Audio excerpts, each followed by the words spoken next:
What is blockchain technology? The financial crisis of 2008 increased distrust towards intermediaries or trusted third parties, such as, in this case, banks. In the wake of this crisis of trust, a description of the first blockchain application, the now well-known virtual currency Bitcoin, was published by the pseudonym Satoshi Nakamoto. As intermediaries, banks ensure that one cannot spend the same money more than once in the digital world.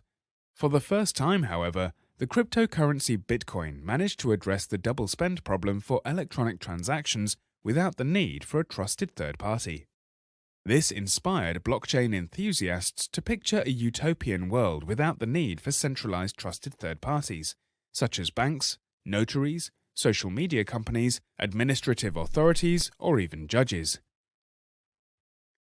The success of Bitcoin made many actors interested in the underlying technology.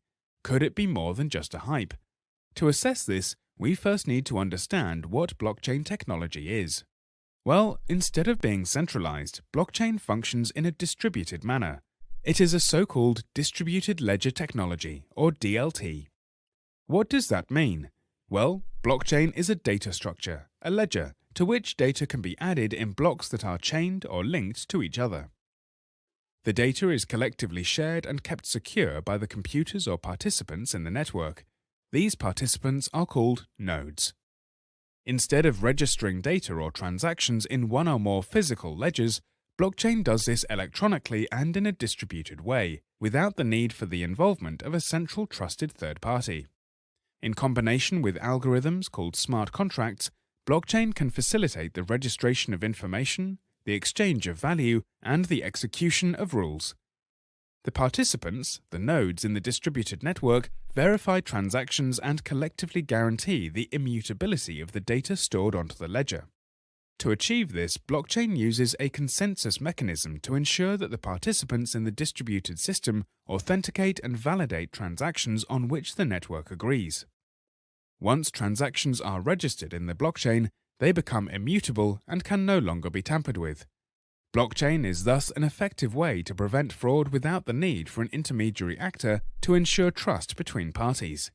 As a result, blockchain-based smart contracts, which are deterministic if A then B algorithmic rules, enable the execution and enforcement of rules and transactions between parties who do not fully have to trust each other. In practice, no one can unilaterally influence the correct execution of the smart contract. The need for trust, of course, does not disappear, but it is said that trust in institutions is being replaced by trust in technology. In the wake of Bitcoin's popularity, so far more than 4,000 virtual currencies have emerged, representing more than $250 billion. Moreover, both private companies and governments have been developing a plethora of blockchain use cases, proof of concepts, and pilots. Admittedly, many of these have not yet been fully implemented into real-life applications. Although the technology is still maturing, blockchain is rapidly evolving and might have a substantial future potential as part of our networked society.